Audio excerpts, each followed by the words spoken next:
Hello friends, मैं आपका दोस्त रितेश अपने एमपीपीएससी नोट्स इन हिंदी चैनल में आप सभी का स्वागत करता हूं। तो फ्रेंड्स, आज के वीडियो में हम डिस्कस करने वाले हैं मध्य प्रदेश की जो अर्थव्यवस्था है उनकी विशेषताओं के बारे में। हम इस वीडियो में डिस्कस करने वाले हैं कि जो मध्य प्रदेश की अर्थव्यवस्था है इसकी ऐसी कौन कौन सी विशेषताएं हैं जो कि इसे अलग बनाती हैं। ठीक है, तो इस प्रकार से हम देखते हैं, एक एक पॉइंट्स देखेंगे मध्य प्रदेश की अर्थव्यवस्था की विशेषताओं से रिलेटेड। तो आप बने रहें इस वीडियो में लास्ट तक, ठीक है। और इस वीडियो का नोट्स भी जरूर तैयार करें, क्योंकि एमपीपीएससी मेंस एग्जाम के लिए जो मध्य प्रदेश की जो अर्थव्यवस्था या इकोनॉमिक्स ऑफ एमपी से रिलेटेड जो मेंस का क्वेश्चन इससे बन सकता है, तो इसे आप नोट्स के रूप में जरूर तैयार करें। तो चलते हैं सीधे मध्य प्रदेश की अर्थव्यवस्था की विशेषताएं देखते हैं। तो उसके बारे में सबसे पहले थोड़ा पढ़ लेते हैं कि मध्य प्रदेश की अर्थव्यवस्था कृषि प्रधान है, और क्योंकि राज्य की कुल जनसंख्या का 72.37% भाग ग्रामीण जनसंख्या है जो कृषि एवं अन्य कृषि संबंधित कार्यों में संलग्न है, और मध्य प्रदेश की अर्थव्यवस्था में पाई जाने वाली विभिन्न विशेषताओं के आधार पर राज्य अल्प विकसित अर्थव्यवस्था से विकासशील अर्थव्यवस्था के दौर से गुजर रहा है। और मध्य प्रदेश की अर्थव्यवस्था की जो प्रमुख विशेषताएं हैं वो कौन कौन सी हैं, तो वो देख लेते हैं। तो जो ठीक है, तो यहाँ पर क्या पहले सबसे एक पॉइंट क्या है कि 72.37% जो ग्रामीण जनसंख्या है कुल जनसंख्या का मध्य राज्य की यानी मध्य प्रदेश की, तो इतनी जनसंख्या जो है कृषि एवं इससे संबंधित जो कार्य हैं उसमें जुड़ी हुई है। ठीक है, तो सबसे पहले इसकी विशेषताओं में से पहली विशेषता कौन सी है, तो प्राथमिक क्षेत्र प्रधान अर्थव्यवस्था है। यानी कि जो तीन क्षेत्र होते हैं, प्राथमिक क्षेत्र किसी भी अर्थव्यवस्था में, द्वितीयक क्षेत्र, तृतीयक क्षेत्र। तो प्राथमिक क्षेत्र प्रधान अर्थव्यवस्था है कौन सी, मध्य प्रदेश की। प्राथमिक क्षेत्र के अंतर्गत क्या आती है, तो कृषि आती है। तो प्रदेश के कृषि क्षेत्र में संलग्न जन समूह का रुझान अब अन्य क्षेत्रों, उद्योग एवं सेवा की ओर बढ़ रहा है, और प्रदेश के सकल राज्य मूल वर्धन में आधार वर्ष 2011 की तुलना में प्राथमिक क्षेत्र के अंश में वृद्धि हुई है। और प्राथमिक क्षेत्र का अंश जो है वर्ष 2011 में 33.85% था, जो वर्ष 2017-18 में और 2018-19 में बढ़ करके 37.40% एवं 37.17% स्थिर 2011-12 के भावों पर रहा। और वर्ष 2018-19 के दौरान विगत वर्ष से प्राथमिक क्षेत्र में जो है 5.48% की वृद्धि दर्ज की गई है। और प्राथमिक क्षेत्र का जीवीए में योगदान क्षेत्र से द्वितीय क्षेत्र से अधिक योगदान जो पिछड़ी अर्थव्यवस्था के परिचायक के रूप में देखा जाता है। यानी कि जब प्राथमिक क्षेत्र यानी कि कृषि क्षेत्र का जब अर्थव्यवस्था में अत्यधिक योगदान होता है किसकी तुलना में, द्वितीय क्षेत्र और तृतीय क्षेत्र की तुलना में, तो क्या होता है कि ये एक पिछड़ी हुई अर्थव्यवस्था का जो है घोतक माना जाता है या फिर परिचायक माना जाता है। क्योंकि यदि द्वितीय क्षेत्र की जो उद्योग वगैरह है या फिर सेवा क्षेत्र है, यदि इनका योगदान जो है अर्थव्यवस्था पर अधिक होता है, तो ही एक राज्य या देश को क्या होता है कि एक अच्छे विकसित जो है अर्थव्यवस्था या फिर जो तेजी से दौड़ती हुई अर्थव्यवस्था के रूप में गिना जा सकता है। यदि कृषि का जो योगदान द्वितीय क्षेत्र यानी कि औद्योगिक क्षेत्र से भी ज़्यादा होता है तो उसे पिछड़ी अर्थव्यवस्था के रूप में माना जाता है। चूँकि मध्य प्रदेश में कृषि क्षेत्र का योगदान बहुत ज़्यादा है, इस वजह से मध्य प्रदेश की अर्थव्यवस्था थोड़ी पिछड़ी हुई है। ठीक है, इसके बाद अधिक जनसंख्या वृद्धि दर, यानी कि 2011 की जनगणना के अनुसार मध्य प्रदेश की 10 की जनसंख्या वृद्धि दर 20.3% है, जबकि राष्ट्रीय वृद्धि दर 17.6% है। अधिक जनसंख्या संसाधनों एवं सरकार पर अधिक भार डालती है, जिससे आर्थिक विकास दर पर नकारात्मक प्रभाव उत्पन्न होता है। और विकसित एवं अल्प विकसित राष्ट्रों में विकास में अंतर का एक प्रमुख कारण जनसंख्या की भार की स्थिति है। यानी कि जो मध्य प्रदेश की जनसंख्या जो है उसकी जनसंख्या वृद्धि दर जो 2011 के अनुसार 20.3% थी, जो कि भारत की जो जनसंख्या वृद्धि दर हो उससे भी कहीं ज़्यादा अधिक है। और जब जनसंख्या बढ़ती है तो उनकी ज़रूरतों को भी पूरा करना होता है, जिससे क्या होता है कि अर्थव्यवस्था पर एक भार बढ़ता है। ठीक है, इसके बाद जो है गरीबी एवं बेरोजगारी की उच्च दर, यानी कि मध्य प्रदेश में गरीबी रेखा के नीचे जीवन की संख्या का अनुपात जो है 31.65% है, जो राष्ट्रीय स्तर 21.92% से काफ़ी अधिक है। और बेरोजगारी मध्य प्रदेश में मौसमी, प्रच्छन्न, घर्षणात्मक, शिक्षित एवं संरचनात्मक सभी स्तरों पर बेरोजगारी पाई जाती है। उच्च बेरोजगारी एवं गरीबी दर बचतों एवं विनियोग को नकारात्मक रूप से प्रभावित करती है। यानी कि जब गरीबी और बेरोजगारी की उच्च दर जो होती है वो क्या होता है कि जो अर्थव्यवस्था पर इसका भी काफ़ी ज़्यादा बुरा प्रभाव पड़ता है। और मध्य प्रदेश की जो बेरोजगारी है, कई वो बेरोजगारी मौसमी, प्रचंड, घर्षणात्मक, इस टाइप की बेरोजगारी मध्य प्रदेश में शिक्षित बेरोजगारी है, इस प्रकार की जो बेरोजगारी पाई जाती है, ठीक है। और यहाँ की जो गरीबी रेखा की जो जनसंख्या का जो प्रतिशत है वो राष्ट्रीय औसत से भी कई गुना अधिक है, ठीक है। इसका भी जो काफ़ी ज़्यादा प्रभाव अर्थव्यवस्था पर पड़ता है, ठीक है। और पूंजी का अभाव, यानी कि मध्य प्रदेश में गरीबी के उच्च स्तर एवं निम्न प्रति व्यक्ति आय के कारण बचत दर निम्न पाई जाती है। बचत दर एवं पूंजी निर्माण दर में समानुपातिक संबंध होता है और निम्न बचत दर के कारण पूंजी निर्माण की दर भी धीमी रहती है, जिससे औद्योगिक विकास दर पर भी नकारात्मक प्रभाव पड़ता है। यानी कि यदि पूंजी का अभाव है तो कोई भी उद्योग धंधे जो है अपना विस्तार नहीं कर पाएंगे, ठीक है। और जब गरीबी ज़्यादा उच्च स्तर पर होती है तो उससे क्या होता है कि जो बचत की योजनाएं हैं या बचत जो करता है प्रति व्यक्ति, वो बहुत ही कम करता है, कर भी नहीं पाता कभी कभी, क्योंकि जब गरीबी का उच्च स्तर होगा तो उसके पास पैसे ही नहीं रहेंगे तो वो बचत क्या करेगा, ठीक है। तो ऐसी कंडीशन में क्या होता है कि जो पूंजी की अभाव हो जाता है, जिससे औद्योगिक विकास में भी नकारात्मक प्रभाव पड़ता है। उद्योगों को भी लोन वगैरह नहीं मिल पाता बैंकों से, बचतें कम होने की वजह से, ठीक है। तो इस वजह से क्या होता है, औद्योगिक विकास पर भी नकारात्मक प्रभाव पड़ता है। आगे है तकनीकी पिछड़ापन, यानी कि अल्प विकसित राज्यों में उत्पादन संबंधी तकनीकी पिछड़ी हुई है जो है। इसका मुख्य कारण यह है कि अनुसंधान एवं विकास पर बहुत कम खर्च किया जाता है। इसके अलावा अल्प विकसित प्रदेशों में पूंजी के अभाव और श्रम की अधिकता के कारण नई तकनीकों का प्रयोग संभव नहीं है। यानी कि क्या होता है कि कई बार आपको देखने को मिलेगा कि जब किसी भी राज्य में या किसी भी देश में तकनीकी पिछड़ापन होता है, किसी भी कार्य को करने के लिए जब जो है लेबर फोर्स जो ज़रूरत होती है, मशीनों की जगह जो ज़रूरतें होती हैं वो कम होती है यदि, तो क्या होता है कि वहाँ पर तकनीकी पिछड़ापन देखने को मिलता है। जैसे कृषि क्षेत्र में ही यदि कोई भी कृषि कार्य किया जा रहा है तो वहाँ पर मशीनों का यूज ना करके बल्कि मैनुअल चीज़ों को हाथ से की जाती है, तो उसमें टाइमिंग बहुत ज़्यादा कंज्यूम हो जाता है, ठीक है। और क्या होता है कि वो कार्य भी बहुत लंबे समय में हो पाता है। तो ऐसी कंडीशन में यदि तकनीकी पिछड़ापन है तो राज्य जो है पूरी रूप से जो है विकसित नहीं हो पाते हैं या पूरी तरह से विकास नहीं कर पाते हैं, ठीक है। इसके बाद जो है अगला क्या है, निम्न प्रति व्यक्ति आय, यानी कि मध्य प्रदेश में प्रति व्यक्ति आय देश एवं समान परिस्थिति वाले राज्यों की तुलना में कम है। अतः मध्य प्रदेश को कम प्रति व्यक्ति आय वाले राज्यों की श्रेणी में रखा जाता है। यानी कि जो मध्य प्रदेश की प्रति व्यक्ति आय है पर कैपिटा इनकम, वो क्या है कि काफ़ी ज़्यादा कम है अन्य राज्यों की तुलना में, ठीक है। और क्या है कि देश की तुलना में बहुत कम है। इस वजह से क्या होता है कि मध्य प्रदेश की कम प्रति व्यक्ति आय वाले राज्यों की श्रेणी में रखा जाता है। अगला है निम्न जीवन स्तर एवं अपर्याप्त सुविधाएं, यानी प्रदेश में राज्य घरेलू उत्पाद कम होने के कारण प्रति व्यक्ति आय कम है, जिसके परिणाम स्वरूप यहाँ बड़ी मात्रा में निर्धनता व्याप्त है। देश में गरीबी रेखा के नीचे जीवन यापन करने वाले व्यक्तियों का अनुपात 21.92%, जबकि मध्य प्रदेश में 31.65% है।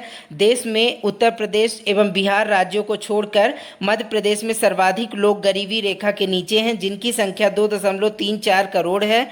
केवल 30% लोग खाना बनाने के लिए स्वच्छ ईंधन का इस्तेमाल करते हैं और ग्रामीण क्षेत्रों में 11.4% एवं शहरी क्षेत्रों में 51%, प्रदेश में सिर्फ 23% घरों में नल द्वारा पानी आता है। यानी कि जो क्या होता है कि जब जीवन का निम्न स्तर होता है या अपर्याप्त सुविधाएं होती हैं तो उससे भी क्या होता है कि प्रति व्यक्ति आय कम होती है, क्योंकि जब यदि लोगों को क्या है कि पैसे ही नहीं मिलेंगे तो उनके पास अपर्याप्त सुविधाएं जो हैं उनको खरीदने के लिए पैसे नहीं होंगे, जिससे उनके पास सुविधाओं का अपर्याप्तता रहेगी और उनका जीवन स्तर भी नीचे रहेगा, ठीक है। तो इसी प्रकार से बताया जा रहा है कि जब मध्य प्रदेश में एक बहुत बड़ी जनसंख्या जो है वो गरीबी रेखा के नीचे जीवन यापन करती है, तो इससे क्या होता है कि कई बार क्या होता है देश जो राज्य है उसकी प्रगति पर नकारात्मक प्रभाव पड़ता है, ठीक है। इसके बाद राष्ट्रीय कृषि लागत एवं मूल्य आयोग द्वारा जारी रिपोर्ट वर्ष 2018-19 के अनुसार मध्य प्रदेश में कृषि मजदूरी की दर 210 रुपये देश के अन्य राज्यों की तुलना में न्यूनतम है। मनरेगा में 68.25 लाख परिवार दर्ज हैं, जो व्यापक गरीबी का सूचक हैं। नीति आयोग भारत सरकार द्वारा जो है जारी सतत विकास लक्ष्यों के तुलनात्मक विश्लेषण के अनुसार प्रदेश गरीबी के मामले में 29 राज्यों में से 27वें स्थान पर, यानी कि यहाँ पर भी जो मध्य प्रदेश की स्थिति जो है काफ़ी बिगड़ी हुई है। ठीक है, इसके बाद देखते हैं कि ऋणग्रस्तता, यानी कि जनसंख्या और आकार की दृष्टि से मध्य प्रदेश अच्छी स्थिति में है और प्रदेश की अर्थव्यवस्था विकास की अवस्था में है। ऐसी स्थिति में विकास को गति देने के लिए अधिक मात्रा में वित्तीय संसाधनों की आवश्यकता होती है, जबकि राज्य के पास सीमित वित्तीय संसाधन है और इस कारण विकासगत उद्देश्यों को पूरा करने के लिए प्रदेश का ऋण पर निर्भरता बढ़ गई है। और इस बढ़ती ऋणग्रस्तता का कारण क्या है? राजस्व घाटा भी, यानी कि जब किसी भी राज्य या देश को विकसित करना होता है या विकासशील बनाना होता है या विकसित पूरी तरह से करना होता है तो उसमें क्या होता है कि वित्तीय संसाधनों की आवश्यकता होती है, और जो किसी भी देश या राज्य के पास एक सीमित मात्रा में ही होते हैं, और इसके लिए यदि उन्हें और भी धन की ज़रूरत है तो वो क्या करते हैं? वित्तीय रूप से जो है ऋण लेने की कोशिश करते हैं। ठीक है, और जब ऋण क्या किस कारण से भी लिया जाता है? क्योंकि उनके पास ऋण नहीं होता और राजस्व घाटा भी इतना ज़्यादा होता है कि उसे पूरा करने के लिए ऋण लेने की आवश्यकता पड़ जाती है। तो ये भी एक प्रकार से जो है ऋणग्रस्तता भी एक प्रकार से बहुत ही हानिकारक होता है किसी भी राज्य या देश की अर्थव्यवस्था के लिए। ठीक है, अगला है कमजोर औद्योगिक ढांचा, यानी कि मध्य प्रदेश में विभिन्न प्राकृतिक संसाधन उपलब्ध होने के बावजूद औद्योगिक दृष्टि से यह पिछड़े राज्यों की श्रेणी में आता है। छत्तीसगढ़ के अलग हो जाने के कारण यहाँ उद्योगों को भारी संकट का सामना जो करना पड़ा, क्योंकि खनिज संसाधनों का एक बड़ा हिस्सा छत्तीसगढ़ में चला गया और राज्य के सभी जिलों में से केवल 5 जिलों भोपाल, ग्वालियर, इंदौर, उज्जैन व जबलपुर को ही औद्योगिक दृष्टि से विकसित माना जा सकता है। और प्रदेश की वर्ष 1994 की औद्योगिक नीति ने यहाँ के उद्योगों में एक नई जान फूंकी है और अब प्रदेश ने इलेक्ट्रॉनिक्स, दूरसंचार, मोटर वाहनों, सूचना प्रौद्योगिकी आदि उच्च तकनीकी उद्योगों के क्षेत्र में प्रवेश कर लिया है और दूरसंचार प्रणालियों के लिए यह राज्य ऑप्टिकल फाइबर का उत्पादन कर रहा है। यानी कि क्या है कि कई बार क्या होता है कि कमजोर औद्योगिक ढांचा जो होता है एक राज्य की जो है आर्थिक स्थिति को बिगाड़ देता है। जैसे कि मध्य प्रदेश में भी कुछ ही ऐसे ज़िले हैं जहां पर उद्योगों को काफ़ी ज़्यादा मात्रा में विस्तार हुआ है, जैसे इंदौर है, ग्वालियर, भोपाल, जबलपुर वगैरह जैसे क्षेत्र हैं यहाँ पर। लेकिन कई ऐसे ज़िले भी हैं जहाँ पर औद्योगिकों का जो औद्योगिक ढांचा है या उद्योग बहुत सारे नहीं लगाए गए, जिससे क्या होता है कि वो काफ़ी पिछड़े हुए राज्यों में जो है गिने जाते हैं या काफ़ी पिछड़े हुए ज़िलों में गिने जाते हैं। इसके पहले जो मध्य प्रदेश में खनिज संसाधन थे वो काफ़ी ज़्यादा मात्रा में पाए जाते थे। कब? 2000 से पहले, जब छत्तीसगढ़ अलग नहीं हुआ था। लेकिन छत्तीसगढ़ के अलग हो जाने के कारण छत्तीसगढ़ में काफ़ी ज़्यादा जो है खनिज संसाधन चले गए, जिससे क्या हुआ कि मध्य प्रदेश में खनिज संसाधनों की जो है जो बहुलता पाई जाती थी वो कम हो गई। ठीक है, आगे क्या है इसके बाद अगला देखते हैं क्षेत्रीय असंतुलन, यानी कि मध्य प्रदेश में योजनाबद्ध विकास एवं आर्थिक उदारीकरण से विकास का वातावरण निर्मित हुआ है और राज्य में आर्थिक विकास की गति बढ़ने के साथ साथ क्षेत्रीय असंतुलन भी नजर आने लगा है। राज्य द्वारा केवल कुछ ही जिलों इंदौर, धार, भोपाल, देवास, उज्जैन, जबलपुर आदि में निवेश किया जाता है, जबकि अन्य जिले विकास की दौड़ में अपेक्षाकृत पीछे होते हैं। यानी कि कई बार क्या होता है कि किसी पर्टिकुलर राज्य को ही प्रेफर किया जाता है और सरकारों के द्वारा या फिर जो है औद्योगिक कंपनियों के द्वारा, जिससे क्या होता है कि अन्य जिले जो है पिछड़ा महसूस करते हैं या वहाँ पे जो है पर्याप्त सुविधाएं उपलब्ध नहीं हो पाती हैं। ठीक है, इसके बाद है बड़ा राज्य बड़ी भूमिका, यानी कि मध्य प्रदेश क्षेत्रफल की दृष्टि से भारत का दूसरा बड़ा राज्य है और मध्य प्रदेश का क्षेत्रफल 3,08,252 वर्ग किलोमीटर है, जो भारत के क्षेत्रफल का 9.38% है। मध्य प्रदेश केवल क्षेत्रफल में ही बड़ा नहीं है बल्कि इसकी भूमिका विकास के विभिन्न क्षेत्रों में काफ़ी बढ़ गई है, जिससे मध्य प्रदेश को विश्व स्तर पर पहचान मिली है। मध्य प्रदेश प्राथमिक संसाधनों की दृष्टि से अपनी एक अलग पहचान बनाए हुए है और मध्य प्रदेश एक खनिज बाहुल राज्य है जिसका मध्य प्रदेश की अर्थव्यवस्था में प्रमुख योगदान है। हीरा एवं मैग्नीज के जो उत्पादन में मध्य प्रदेश का प्रथम, चूना पत्थर एवं रॉक फास्फेट के उत्पादन में द्वितीय तथा कोयला के उत्पादन में चौथा स्थान है। यानी कि इस प्रकार से देखा जाए तो जो है क्या है कि मध्य प्रदेश जो जैसे कि उसका राज्य का आकार बड़ा है, वो देश का दूसरा सबसे बड़ा राज्य है। पहला कौन है? तो छत्तीसगढ़। तो उस प्रकार से उसकी भूमिका भी बहुत बड़ी हो जाती है। लेकिन क्या होता है कई बार कि जो संसाधनों की कमी की वजह से जो है कोई भी राज्य जो है ज़्यादा डेवलप नहीं हो पाता है, ठीक है। लेकिन मध्य प्रदेश में खनिज संसाधन भरपूर मात्रा में पाए जाते हैं, जैसे हीरा मैग्नीज में भारत मध्य प्रदेश का जो है प्रथम स्थान है उत्पादन में, ठीक है। और कोयला वगैरह में भी चौथा स्थान है, और कई ऐसे जो खनिज पदार्थ हैं जिसमें मध्य प्रदेश का स्थान आता है। तो ऐसा भी नहीं कहा जा सकता कि मध्य प्रदेश में जो है खनिज संसाधनों की कमी है, ठीक है, ऐसा नहीं कहा जा सकता है, ठीक है। मानसून पर अत्यधिक निर्भरता है, यानी कि मध्य प्रदेश की अर्थव्यवस्था मानसून पर अधिक निर्भर है। मानसून की असफलता उद्योग धंधे व्यापार तथा कृषि व्यवसाय पर विपरीत प्रभाव डालती है, जिसके फलस्वरूप राज्य की आय में कमी होती है तथा बेरोजगारी की स्थिति उत्पन्न हो जाती है। यानी कि जब मानसून पर अत्यधिक निर्भर होते हैं लोग, जैसे कि मान लीजिए कोई भी फसल बोई जा रही किसी सीजन पे, जो किसान होते हैं वो मानसून का इंतजार करते हैं कि पानी गिरे तो अच्छी फसल हो। लेकिन कई बार क्या होता है कि जो मानसून आता ही नहीं, लेट से आता है, ठीक है। तो ऐसी कंडीशन में क्या होता है कि जो उद्योग धंधे हैं या व्यापार या कृषि जैसे व्यवसाय को काफ़ी प्रभावित होते हैं, ठीक है। जिससे क्या होता है कि राज्य की आय में भी कमी होती है और बेरोजगारी की स्थिति उत्पन्न होने लगती है। अगला है अप्रयुक्त प्राकृतिक संसाधन, यानी कि मध्य प्रदेश में प्राकृतिक संसाधनों का बहुत पाया जाता है, बाहुल्य है, ठीक है। इन संसाधनों का प्रदेश की अर्थव्यवस्था के अनुकूल विदोहन नहीं हो पाया, यानी कि मध्य प्रदेश में इतना ज़्यादा प्राकृतिक संसाधन पाए जाते हैं लेकिन उनका पूर्ण रूप से अभी तक दोहन नहीं हो पाया, ठीक है।